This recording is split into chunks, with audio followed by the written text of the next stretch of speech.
Globalization relativizes all belief systems to the individual. Globalization breeds political correctness. It eclipses localized customs, traditions, language and religion with a one-size-fits-all consumer-based value system, one-size-fits-all stores, restaurants and entertainment. Political correctness looks at what is left of culture and tradition and finds these formerly highly cherished values outdated, discriminatory, intolerant and unjust. During my intensive search for answers related to the burning question which individuals, multinationals and institutions can be identified to be instrumental and responsible in creating, furthering and spreading globalization and mass migration, I found some rather surprising answers. With certainty since many decades, yet specifically accelerated during the last 30 years, the same institutions and individuals are pursuing their vision for a completely globalized world using the process of relentless lobbying, free trade and mass migration to their advantage. Most of their actions are openly visible, and by making good use of a perfectly oiled worldwide network of like-minded key figures, they are able to achieve their goals almost without opposition from our governments or political decision makers, whereby the public is only fed with minimal dosages of information and deliberately excluded from the decision-making process. If Trump and Putin are seen as black sheep by the globalization fanatics, the World Economic Forum, short WEF, must be seen as the central headquarters and planning agency of the internationalists with their globalization and mass migration agenda. The UN plays the part of the executive committee, and the involved protagonists see themselves as part of a legitimized new world government.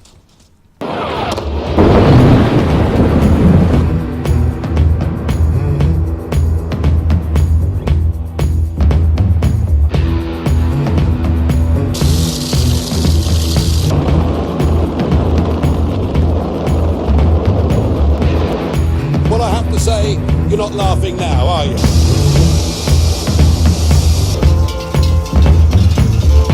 Sie wissen ja, wofür Antifa steht, oder? Nein? Mr. Farage, who was colluded and who helped, in fact, with the help of the Russians. Hello und grüezi. Migration has become the fateful question for Europe, yet we have to distinguish between two kinds of migration. The UN is about to finalize and seal a migration pact, short GCM, wherein the focus lies on self-chosen migration, which is motivated by improvement of own living conditions, and not on asylum-seeking migrants called refugees, which are fleeing under threat of their lives and enjoy protection and the right for asylum under the 1951 Geneva Convention. To make this distinction is very important.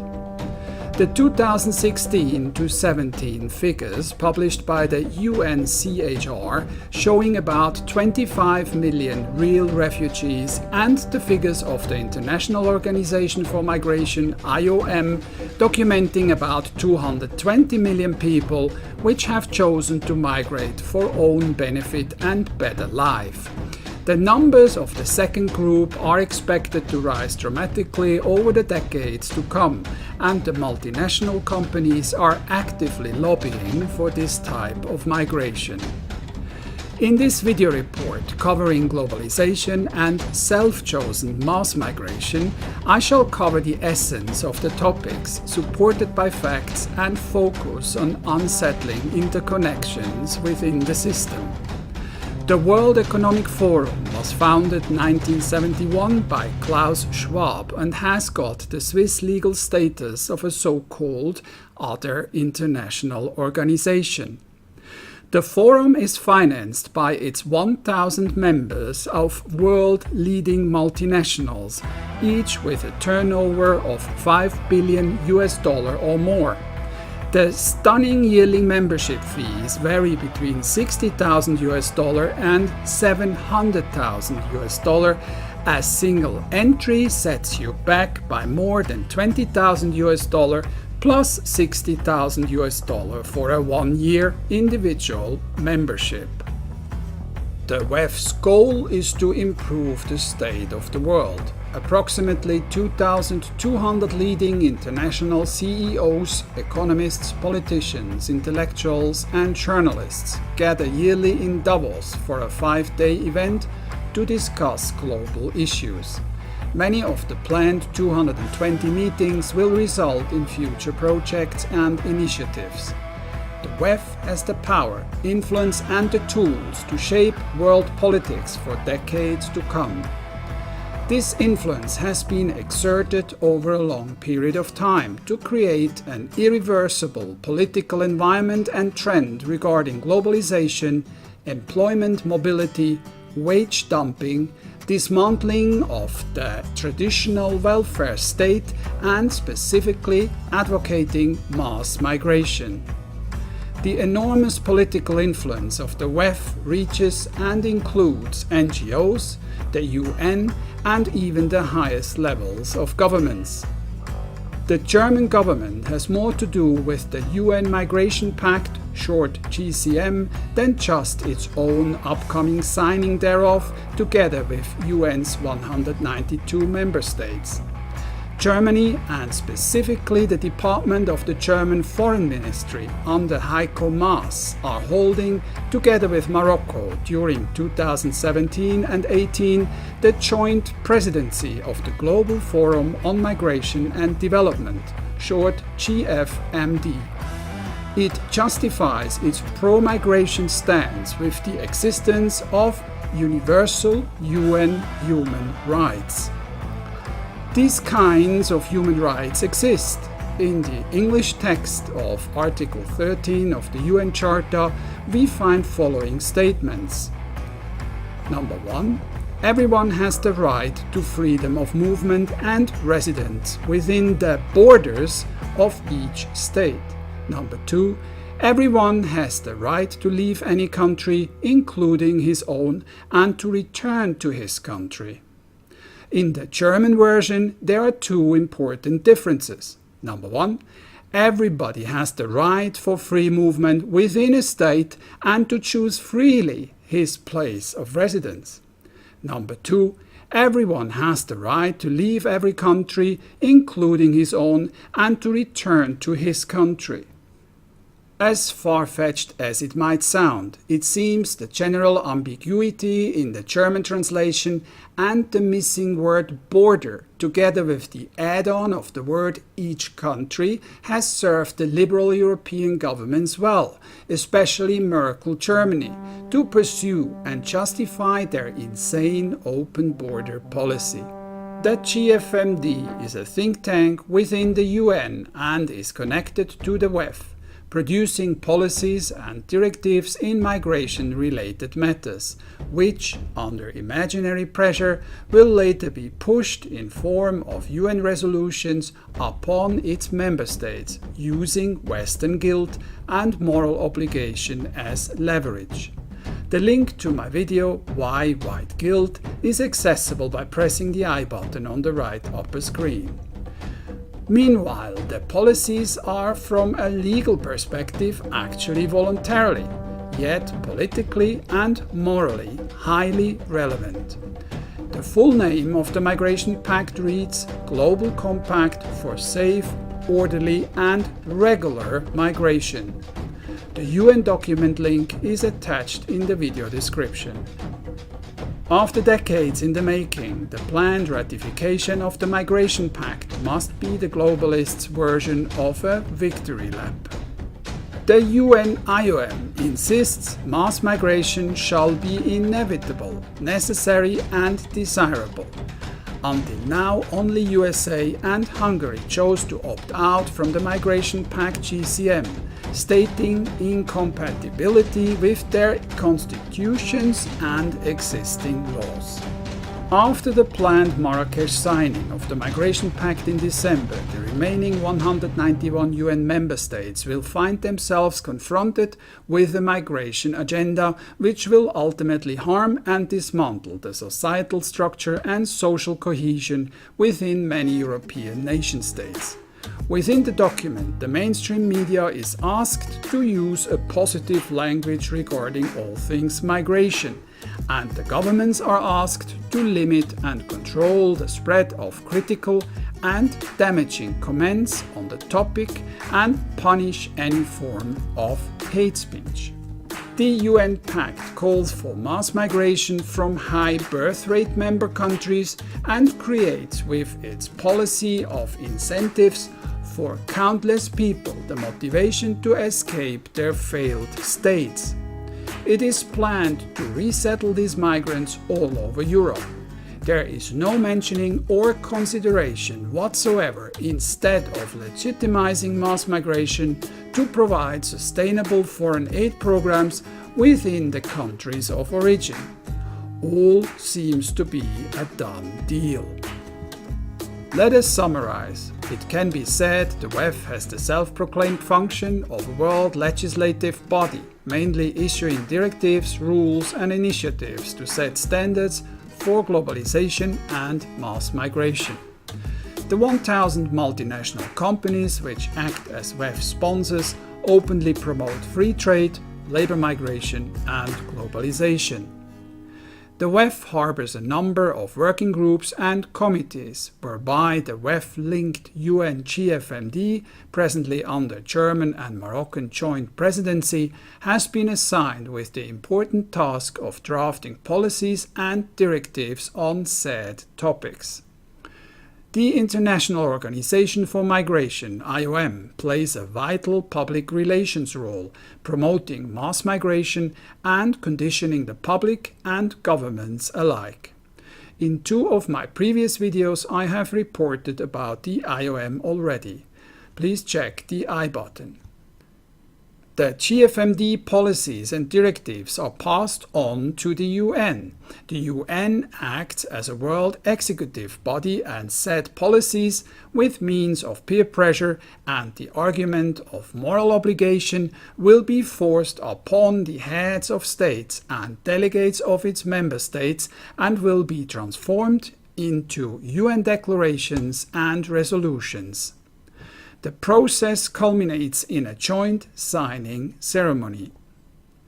The upcoming signing of the Migration Pact, Global Compact for Safe, Orderly and Regular Migration, short GCM, is the praised and celebrated achievement of the globalists and the UN IOM with their declared GUTERRES agenda of making mass migration work for all.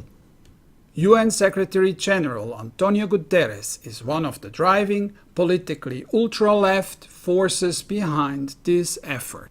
To counteract possible claims of conspiracy theory, we simply need to ask the following question. Is there a common threat? Is there an institution or a person which is or was involved with creating policies for or providing leadership in WTO, free trade, globalization, abolishment of nation-states, multiculturalism, EU, WEF, GFMD, IOM and UN? Hint: no, it isn't George Soros. Not even Mr. Soros, with his self-funded $18 billion Open Society Foundation budget, has got that much influence across the board on the world stage.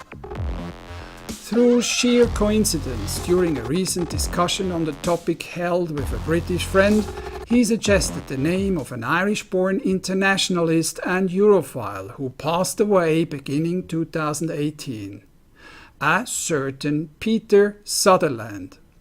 What will follow are publicly available information of Peter Sutherland's achievements and opinions, sourced from English Wikipedia, web pages from WTO, WEF, GFMD, IOM, UN and media reports. The late Peter Dennis Sutherland, 1946 till 2018, a Europhile, was an Irish businessman, barrister and politician who served as UN Special Representative for International Migration from 2006 to 2017. For decades, Sutherland strongly advocated globalization, liberal immigration policies, and specifically unrestricted immigration into the European Union. Sutherland also argued that migration is a crucial dynamic for economic growth, and that this is the case however difficult it may be to explain this to the citizens of those states. Sutherland's stated opinions on policy were that multiculturalism is both inevitable and desirable. I quote, "The European Union, in my view, should be doing its best to undermine any sense of our homogeneity and difference from others, and aim for becoming multicultural states." Quote, "Europe faces an immigration predicament. Mainstream politicians, held hostage by xenophobic parties, adopt anti-immigrant rhetoric to win over a fearful public, while the foreign-born are increasingly marginalized in schools, cities, and at the workplace." Did we not hear exactly all those statements over and over again, like a mantra repeated by EU Juncker, Merkel, and the like? WTO, EU, WEF, GFMD, IOM, UN and the mainstream media use exactly those phrases and principles in their reports and strategy papers to further their agenda of unstoppable and legitimate mass migration. The result were not only young and naive women with refugee welcome signs and proficiency in teddy bear throwing. No, the result is a divided continent, where still half of the citizens willfully signed up for their ethnical and cultural doom and destruction. Is it really possible that someone managed to bring all institutions, the public discourse, and the politicians in line? Unfortunately, with a cold shiver down my spine, I have to report Peter Sutherland held, besides the mentioned internationalist convictions and views, the following positions and functions during his lifetime. He was a founding Director General of the World Trade Organization WTO, an early fierce advocate for free trade, trade agreements and globalization. He was an architect for the transition of the EEC into EC, which later became the EU. He was a member of the World Economic Forum WEF Foundation Board. Within the WEF, he was responsible for the creation and the link with the UN Global Forum on Migration and Development, GFMD, presently chaired by Germany and Morocco. He served as a member of the Migration Advisory Board of the International Organization for Migration, IOM. He was appointed by United Nations UN Secretary General Kofi Annan as his special representative for migration, specifically tasked to help governments better understand how migration can benefit their development goals. In many of his activities, he worked to create a sense of unstoppable momentum by mobilizing the press and media for his cause. And, among many other functions, he served on the steering committee of the Bilderberg Group until May 2014. Let that sink in. Oh my God, my head is spinning. What does this all mean for us, the normal, law-abiding Europeans? Are we driven into self-destruction by inherited white guilt? Or are our indoctrinated feelings of guilt skillfully hijacked by internationalist globalists to further their plans and put them into reality? Press I button for the link. It means without a doubt, and whatever the elites will tell us, there was and is a plan to abolish culture, customs, traditions, national identity and nation-states of the European peoples. National identity needs to be sacrificed for the sake of a new world order designed by elites and multinationals. It took decades in the making, and no wonder the political chameleons are shouting and howling like wounded animals. They must watch in horror the emergence of a strong and true new populist movement all over the Western world. And if enough ordinary people start believing again in their dreams, heritage and traditions, and we remember our duty to protect the values and achievements handed down to us by our forefathers, the globalists will not win. Never. Future generations will only remember the traces we left behind. They will either remember us with affection or with contempt. And even Peter Sutherland, being president of the International Catholic Migration Commission, financial advisor to the Vatican in Rome, involved in the handover of Hong Kong and Macau to China, in board positions within British Petroleum BP, Royal Bank of Scotland and Allianz Insurance, Attorney General of Ireland, Chairman of Goldman Sachs from 1995 to 2015, was well aware of the fragility of his internationalist agenda and openly feared the power of the new populist movement. If you're not escaping from persecution or war, you're an economic migrant and you're to be sent back. You may ask, where's the logic in that? Let's seize the opportunity. Please share, comment, rate, subscribe and press the bell. Thank you for watching and stay well.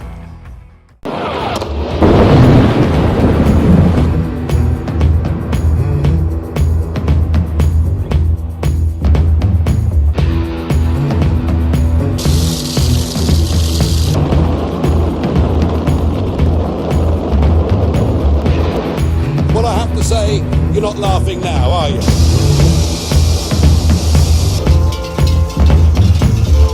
Sie wissen ja, wofür Antifa steht, oder?